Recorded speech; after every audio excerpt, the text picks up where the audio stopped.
It's Laura Eubanks and Bentley the Succulent Dog of Design for Serenity with your Walkabout Wednesday. And I'm starting from a different perspective today because of the sun.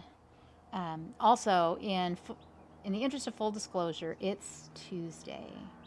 I have a big day tomorrow. Greg and I are speaking at a resuscitation conference and will be gone all day. So I just wanted to be sure I got this in the can for you. So this is actually Tuesday at about 3:45 in the afternoon. Okay, back from the ranch. I'm going to ask for your forgiveness. The garden is kind of a mess.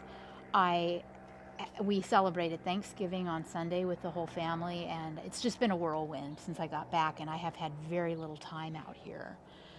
So you'll get to see how the garden looks after I was gone for a month.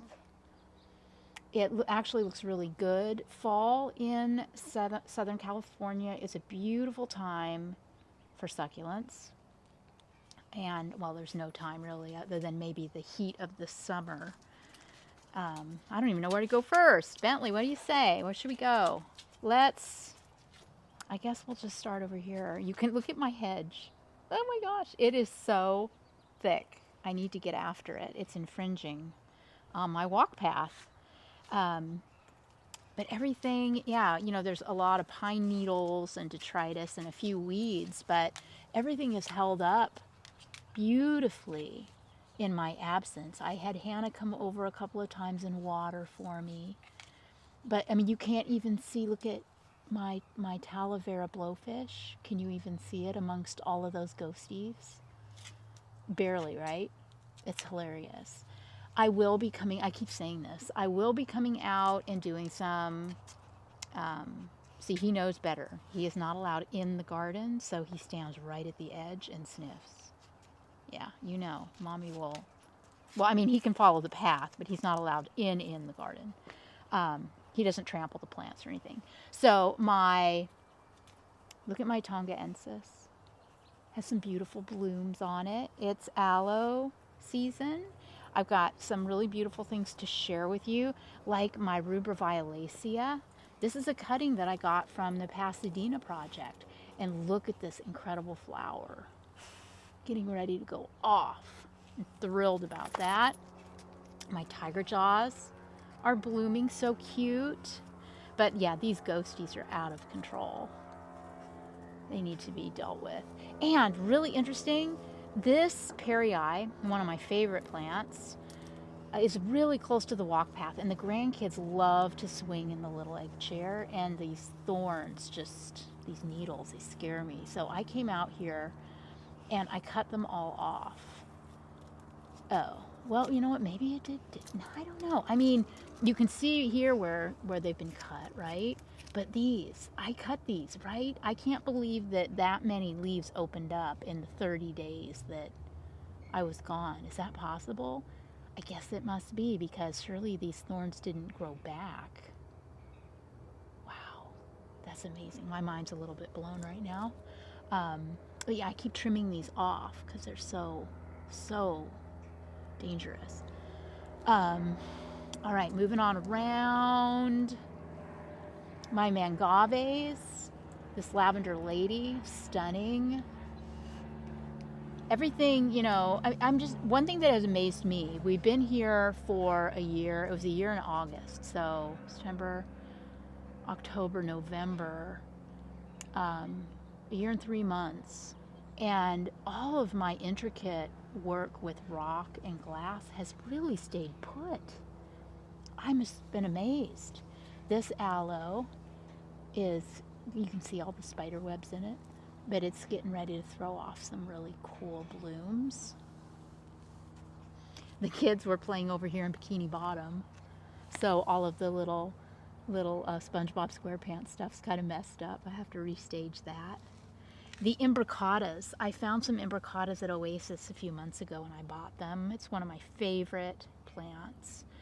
And I planted them strategically around the garden. They don't love scorching sun and exposure, so I tried to plant them in areas where they had a little bit of protection. And they're doing pretty well. A couple of them are looking a little rangy, but this one looks great.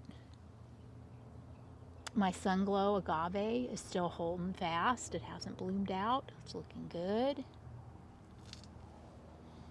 All right, buddy, let's move. He sees something over there on the golf course. No idea what. Whatever. Okay. All right. So moving on. Another really, really cool thing is this agave. I think it's a Ferdinand, yeah, or Regine, I'm not sure. But remember, it was so small, and I kept talking about, I'm just going to get rid of it. I'm going to get rid of it because it was just pouting. It looks so bad. It has come out of it. It took it 14 months, but it did it. It came out of it.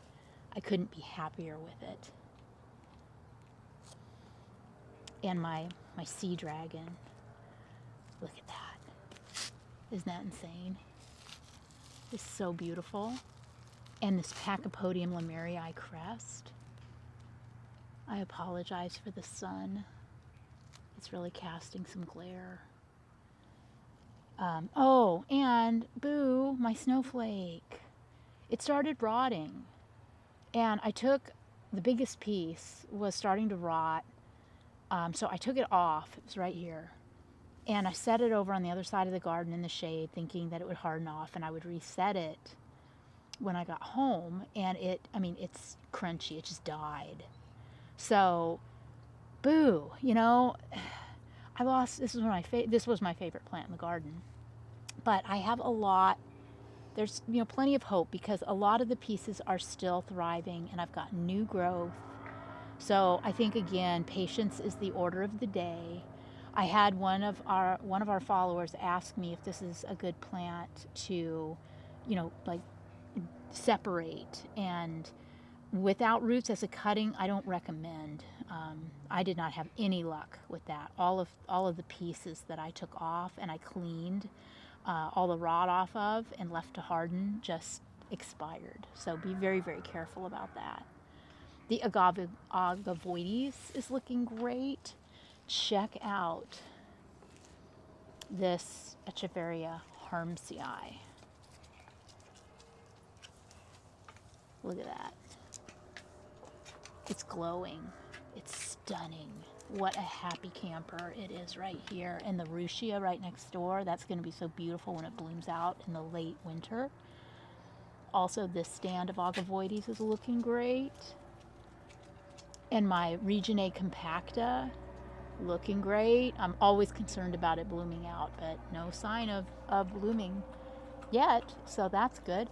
And I guess while we're here, head over this way. My spiral cactus was looking a little yellow and spotty, so I did fertilize it, and hoping that it'll color right back up, because that's what happened in the past. It did color right back up as soon as I put some fertilizer on it. And I use whatever I have handy. I had some indoor Miracle Grow, so I use that. I use worm castings. I've used organic, slow release, Osmocote. I don't know. I mean, here in the land of milk and honey, it doesn't really matter. Here's a beautiful weed at the base of my barrel cactus. I'll have to get after that. The lemon tree is looking good. Yeah, see, look, I've got some almost ripe lemons. So that has been so rewarding. And again, as always, thank all of you so much for your help in treating this tree when it was not looking good for all those months. All right, heading back over here. Here is one of my totem cactus. It put on a lot of new growth. Look at that. Isn't that interesting? And then over here, the kids had so much fun playing in the sandbox on Sunday when they were here for Thanksgiving. So there's sand and toys everywhere. It's wonderful. My agave attenuata variegata is looking gorgeous. Still no pups, but she is beautiful. I'm very, very happy. And my ramosissima Oh my gosh, I cannot believe how much this thing has grown. And then my grandson, Griffin, who is 5, came out here with my clippers and trimmed all the blooms off of the fret ives. So I need to get in here and clean those up. But he's learning and he's very excited about gardening, and it just makes this grandma very, very happy. All right, everything looking large. So beautiful. Wow. This is aloe T-Rex.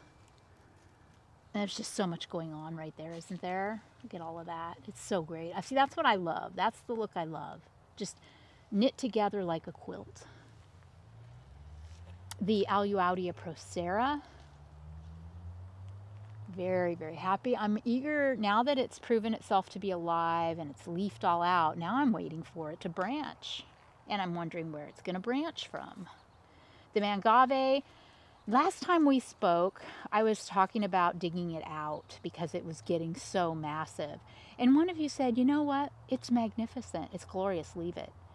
And I'm taking your advice. I'm leaving it. So what I did was I moved the pot that has the myrtillo cactus crest in it. I moved that over. And it's eating all of the plants underneath it. But I don't mind that. The way this is this is the Mission to Mars, I think. Yeah, Aztec King is the one that has more red. And correct me if I'm wrong on that. But I think this is Mission. It's just kind of, I don't want to say flat, but flat. I just really love it. I love what it's doing. It's so stunning. And look, I've got a Talavera piece under there. You can hardly see it anymore.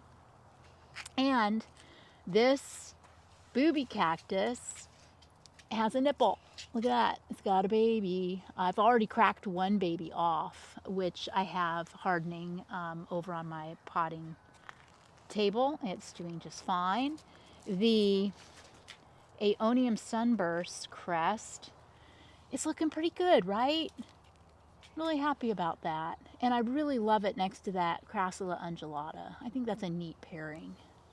And look, this is what I saw first thing when I came home. My Ferox, Baby Daddy Unknown, is getting ready to bloom. Last year it did not bloom, so I had no idea what I had here. I was just really, really happy that it didn't get too big, because you know Ferox can get massive, and this one is pretty much kept its diminutive nature. But the blooms, holy mother of pearl, look at that. And I don't know, it's looking right now like it is going to be a two-tone, which was my dream. Maybe yellow and orange, maybe. But I'm really excited, really, really stoked about that. My limes, my lime tree has hundreds and hundreds of limes, which is also very exciting. And then over here, it's just so beautiful. Everything is doing well. All of my cactus and my euphorbias, my Medusa's wig.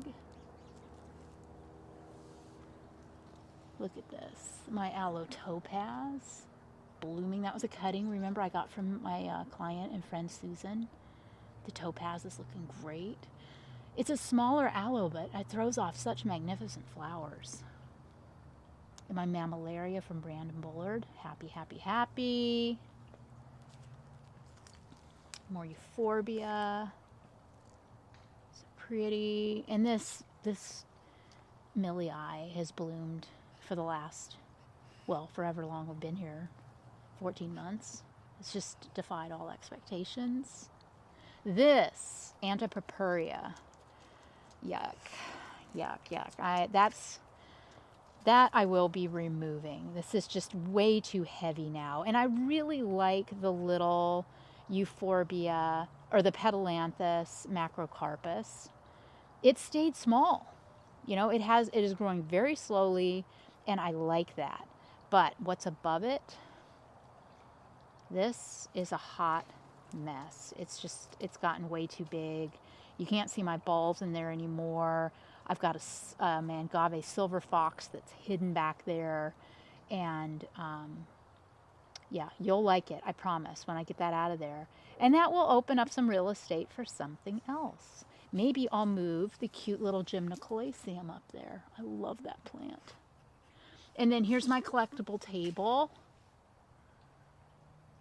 This weird and wonderful thing that I got from Al at Botanic Wonders went dormant. I think it might have got too dry. It appears to be alive. So we'll just, everybody keep a good thought that it blooms out in the spring. But yeah, all my little collectibles fared fairly well. They look okay. Here's the booby cactus cutting that I took off. See that? It's looking good. Get that potted up. And this is my agave Regionate Rhino that was a gift from Al at Botanic Wonders. And it's starting to grow. Very pleased about that. Then over here, this is where the sun is hitting really hard. So put your sunglasses on, guys. Here we go. My xeriscape garden. Again, everything is hanging in there, even the weed. Everything's hanging in. Looking good, looking good. My pots look amazing. And this little baby Portulacaria has been blooming since I got it from Al at Botanic Wonders, maybe 4 or 5 months ago, 6 months ago. Phenomenally adorable little plant. Just my pot runneth over there. Yeah, and then winding it up. The grapefruit struggled. And here is the imbricata also that's not, well, it looks okay from this perspective, but if you get in there, it's a little leggy. But I'm hopeful that it's going to do well and be happy right there. This is quite protected. And then more ghosties in the grapefruit pot. The grapefruit, I don't think it got watered. And I don't know, guys. I mean, I'm going to leave it. It's fine because the ghosties are so stunning. It's not a problem. And I'm really hoping it makes a comeback because I love the fruit. And I'm going to be patient. I'm not going to get rid of it. I'm going to keep feeding it. And I'm going to keep loving on it. And we're just going to really hope for the best. But I lost a huge branch when we moved from Chula Vista. And it just has never seemed to have recovered from the move. It's still pouting. It's missing Chula Vista, I guess. But I keep talking nice to it in the hopes that it will bounce back. And oh my gosh, look at this. Is this not crazy? I don't know if I showed you this or not. This cactus. I have no idea what it is, but isn't it great? I got that at Owl's too. It's so cool. All right, so that's my story. Love you. I have missed you all so much. We had an amazing time up at the ranch. We raked so many pine needles, you can't even imagine. Cleaned our gutters, pulled all the pine needles off of the outbuilding roofs. Just had such a great time puttering and working up in Northern California. We're going to be jumping back on work next week, so the videos will definitely be picking back up again.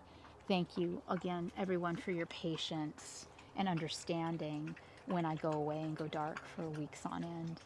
Greg and I certainly enjoy our time. And Alex stays home and takes such great care of Bentley. So it's just all wonderful all the way around. So happy fall. Those of you that are trying to grow succulents outdoors, remember most of them do not like to freeze. So if temperatures are going to drop below freezing, cover those babies up, right? And try to keep them warm. All right, this has been Laura and Bentley reporting from my garden in Vista, California with Walkabout Wednesday and your succulent tip of the day. Bye, guys.